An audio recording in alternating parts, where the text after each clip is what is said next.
Welcome to whistle.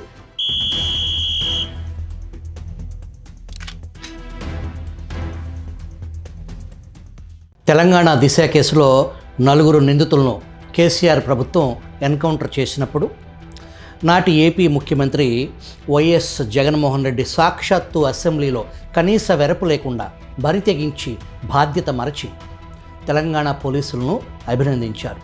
Disha incident అధ్యక్ష, సమాజం అంతా కూడా సిగ్గుతో తల ఉంచుకోవాల్సినంత ఘటన అధ్యక్ష. హ్యాట్స్ ఆఫ్ టు కేసీఆర్ గారు, తెలంగాణ పోలీస్ ఆఫీసర్స్ అని చెప్తున్న అధ్యక్ష నేను చట్టసభలోనే. Hats off to KCR and Telangana police అన్నారు. ఎన్కౌంటర్ చేసిన పోలీసులను హీరోలతో పోల్చారు. కానీ నేడు కృష్ణలంక ఘటనలో మాత్రం పూర్తిగా భిన్నమైన కుల వైఖరి తీసుకున్నారు. నాడు తెలంగాణ ఎన్కౌంటర్ను సమర్థించడానికి కూడా జగన్ కుల వైఖరే కారణమా మనకు స్పష్టత లేదు. ఇప్పుడు పోలీసుల చర్యలపై తీవ్ర విమర్శలు చేస్తున్న జగన్ గ్యాంగ్కు అసలు ప్రశ్న రౌడీ షీటర్ సాయి ఎవరు, అతనిపై ఎన్ని కేసులు ఉన్నాయి అన్నది కాదు. అలాగే దిశ కేసులో చనిపోయిన వారు ఎవరు అన్నది కాదు. ప్రశ్న ఒక్కటే, చట్టం విషయంలో మీ ప్రమాణం ఏంటి? మీరు అధికారంలో ఉన్నప్పుడు ఒక విధానం, ప్రతిపక్షంలో ఉన్నప్పుడు మరొక మాట. ఎందుకు మాట్లాడుతున్నారు? ఈ దేశంలో ప్రతి ఒక్కరికి రాజ్యాంగం ఇచ్చిన జీవించే హక్కు, రైట్ టు లైఫ్ ఉంది. నేరం చేశాడా లేదా అనేది కోర్టులు తేల్చాలి. శిక్ష విధించే అధికారం కోర్టులకే ఉంది. అందుకే అసలు చర్చ వ్యక్తుల గురించి కాదు, వైసీపీ రాజకీయ సౌలభ్యం కోసం ఊసరవల్లి ప్రమాణాల గురించి. దిశ కేసులో హ్యాట్స్ ఆఫ్ అని చెప్పిన నోరు ఇప్పుడు కూడా అదే చెప్పాలి కదా. ఇప్పుడు జగన్ వైఖరి మార్చుకొని తప్పు పడితే అప్పుడు దిశ విషయంలో తప్పే చేశాను, నిండు సభలో తప్పుడు వ్యాఖ్యలు చేశాను, కేసీఆర్కు కొట్టిన హ్యాట్స్ ఆఫ్ శాల్యూట్ వెనక్కి తీసుకుంటున్నాను, నాటి ఎన్కౌంటర్ పోలీసులను హీరోలు అన్నాను, కాదు రాక్షసులు అని జమోరే జగన్మోహన్ రెడ్డి ఒప్పుకోవాలి. ఒకే రాజ్యాంగం, ఒకే చట్టం కదా, మరి జగన్ ప్రమాణం కూడా ఒకటే ఉండాలి కదా. అప్పుడు పోలీసులకు శాల్యూట్, ఇప్పుడు పోలీసులపై యుద్ధం. మారింది చట్టమా లేక జగన్ రాజకీయమా? జగన్ ప్రియ ఎమ్మెల్సీ అనంతబాబు దళిత డ్రైవర్ సుబ్రహ్మణ్యాన్ని నేను చంపి 7 డోర్ డెలివరీ చేశాను అని ఒప్పుకొని జైలుకు వెళ్ళిన వ్యక్తికి జగన్ ప్రభుత్వం, జగన్ పోలీసులు, జగన్ ప్రభుత్వ లాయర్లు ఏ స్థాయిలో అనంతబాబు బెయిల్ కోసం ఎంతలాగా తహతహలాడి సహకరించారో నాటి ప్రతిపక్ష పార్టీ తెలుగుదేశం వివరించడంలో పూర్తిగా విఫలమైంది. బెయిల్ మీద బయటకు వచ్చిన అనంతబాబును జగన్ పక్కన పెట్టుకుని మరింత ప్రోత్సహించడం మనం అందరం చూశాం. డాక్టర్ సుధాకర్ విషయంలో జగన్ పోలీసుల దాష్టికం దేశం మొత్తం చూసింది. డాక్టర్ సుధాకర్ మరణం అతని కుటుంబాన్ని ఛిద్రం చేసింది. అతని భార్య కలలు కన్న సంసారపు నౌక తునాతునకలయ్యి ఆమెను మతిభ్రమించేలాగా చేసింది. ఇది అసలు సిసలు రాజ్యహింస. దీనిపై మాట్లాడేవారే కరువయ్యారే. కృష్ణలంక ఘటనలో కులం రంగు పులిమి రాజకీయ లబ్ధి పొందాలని చూడటం, బాధితుడి కుటుంబానికి న్యాయం చేయటంపై కాకుండా ఈ ఘటనను సామాజిక వర్గాల మధ్య చిచ్చు పెట్టే ఆయుధంగా మార్చి ప్రభుత్వాన్ని ఇరుకున పెట్టాలనే వైసీపీ ప్రయత్నం. నిందితుడు CI Nagaraju, rowdy sheeter Sai ఒకే సామాజిక వర్గం కావటంతో సీమ పాలిగాళ్ల చేతుల్లో బెజవాడ అగ్నికి ఆహుతవ్వకుండా అడ్డుకట్టపడింది అని ఊపిరి పీల్చుకున్న వాళ్ళు ఉన్నారు. ఇప్పుడు రౌడీ షీటర్ సాయి నేపథ్యం, అసలు కృష్ణలంక పోలీస్ స్టేషన్లో ఏం జరిగిందో తెలుసుకునే ప్రయత్నం చేద్దాం.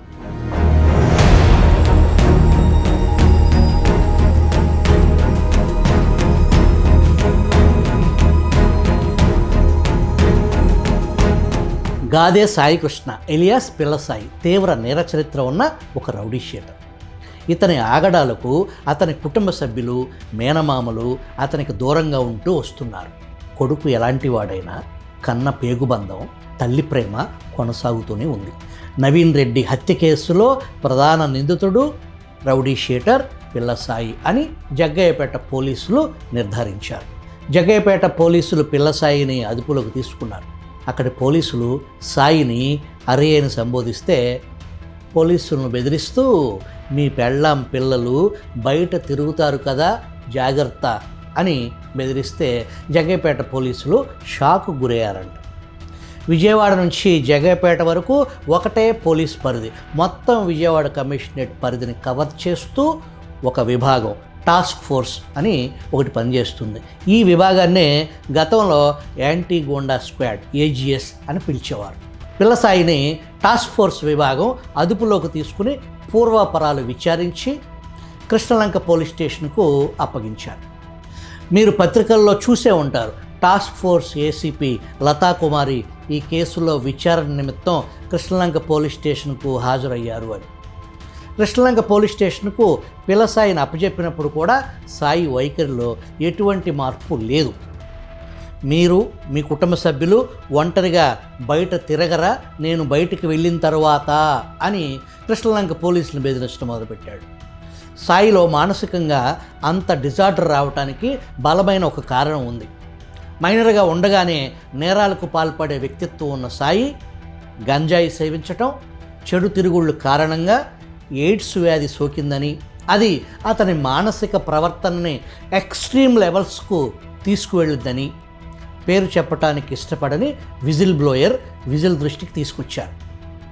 ఏదైతేనేమి కృష్ణలంక పోలీస్ స్టేషన్లో సిఐగా విధులు నిర్వర్తించే నాగరాజు కొట్టుడు మించిన కొట్టగలిగినోడు మరొకడు లేడు అని, కొట్టుడులో నాగరాజు చాలామందికి గురువు అని చెప్పుకుంటారు.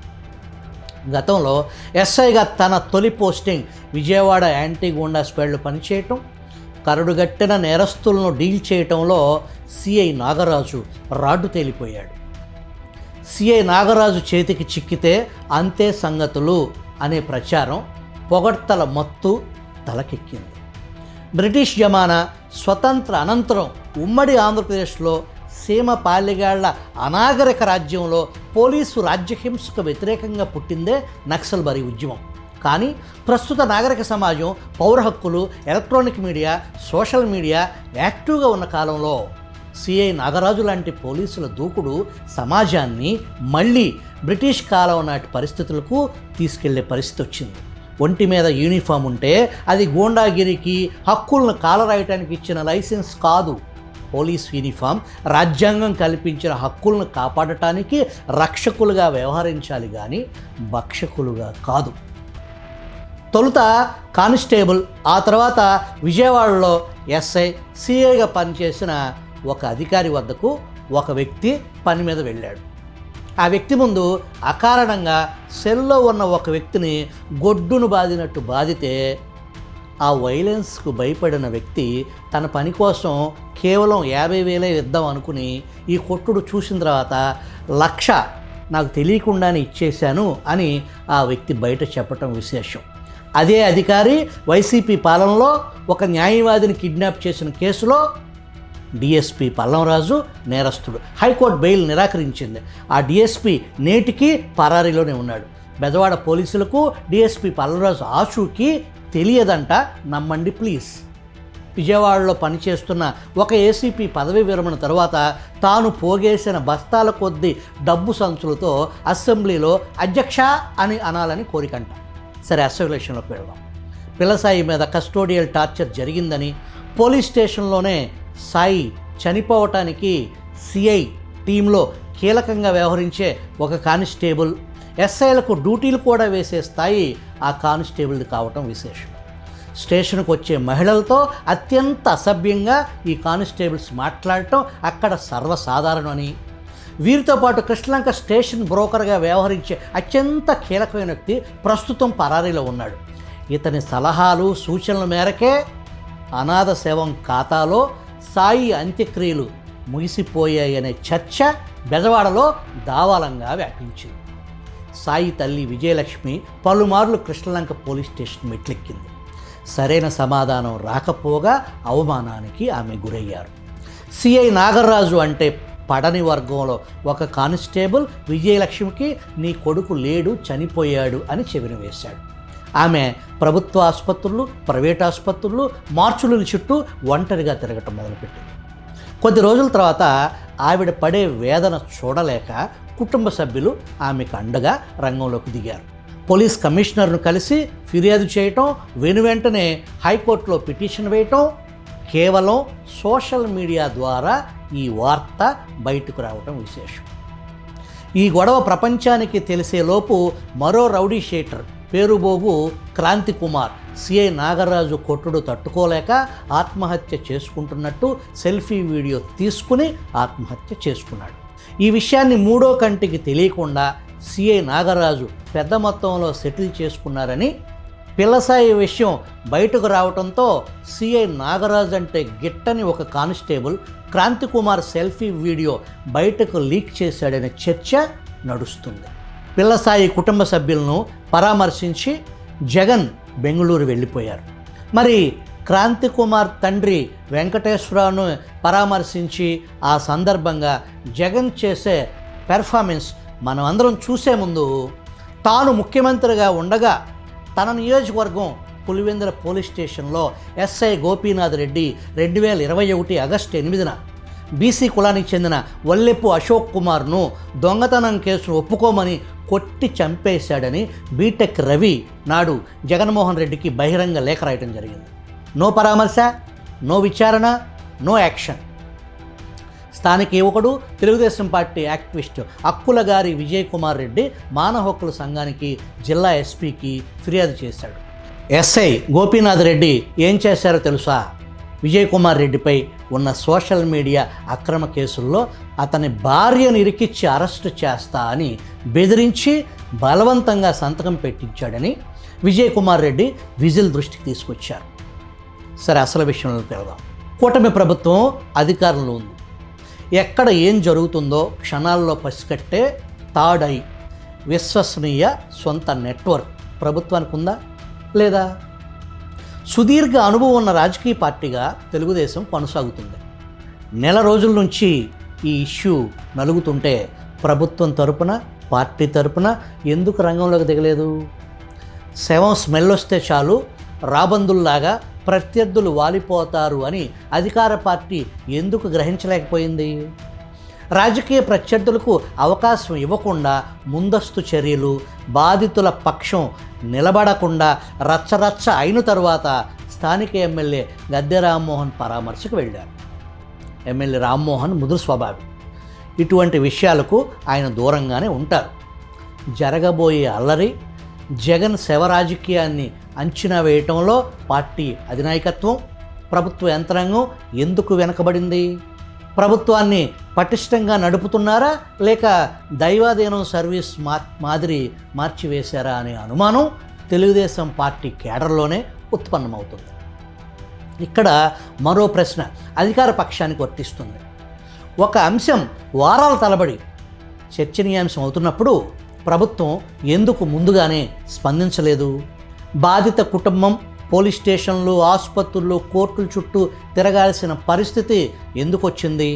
ప్రత్యర్థులు రాజకీయంగా దాడి చేసే అవకాశాన్ని ముందే ఎందుకు అడ్డుకోలేకపోయింది? ప్రజాస్వామ్యంలో అధికార పక్షం బాధ్యత కేవలం పరిపాలన మాత్రమే కాదు, సమస్యలను ముందుగానే గుర్తించి పరిష్కరించడం కూడా. తప్పు చేసిన వారు ఎవరైనా శిక్ష పడాలి. అది పోలీస్ అధికారైనా కావచ్చు, రాజకీయ నాయకుడైనా కావచ్చు. కానీ న్యాయం అనే పేరుతో రాజకీయాలు చేయటం సమాజానికి పెను ప్రమాదం. ఒకే రాజ్యాంగం, ఒకే చట్టం, ఒకే ప్రమాణం ఉండాలి కదా. అదే ప్రజాస్వామ్యం కోరుకునేది, అదే రాజ్యాంగం చెప్పేది, అదే ప్రజలు కూడా ఆశించేది. జగన్ అలజడి, సాక్షి పేజీల అశుద్ధం అచ్చుతో ప్రభుత్వం రంగంలోకి దిగింది. బాధితుడు పిల్లసాయి మేనమామ, బంధువులు దశాబ్దాలుగా రాధారంగా మిత్రమండలి సభ్యులు. రాధారంగా మిత్రమండలి వ్యవస్థాపకుడు వంగవేటి మోహన్ రంగా బావమరిది చెన్నుపాటి శ్రీనివాస్ రంగంలోకి దిగి సాయి తల్లి విజయలక్ష్మిని ముఖ్యమంత్రి చంద్రబాబు వద్దకు తీసుకువెళ్ళారు. సుమారు గంట సేపు ముఖ్యమంత్రి సమయం ఇచ్చారు. ఈ సందర్భంగా తన కొడుకు జాడ కోసం ఆమె చేసిన ఒంటరి ప్రయత్నం వివరిస్తుంటే ముఖ్యమంత్రి చంద్రబాబు కళ్ళు చెమ్మగిల్లాయని ఆ సమావేశంలో పాల్గొన్నవారు వారి బంధువులతో చెప్పడం జరిగింది.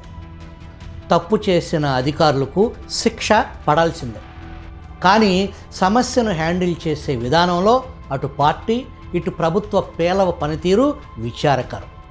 ఈ సమస్య నుంచి నిందితులు బయటపడటానికి సాయికృష్ణ కుటుంబాన్ని ప్రలోభ పెట్టడానికి రకరకాల ప్రయత్నాలు జరిగాయి.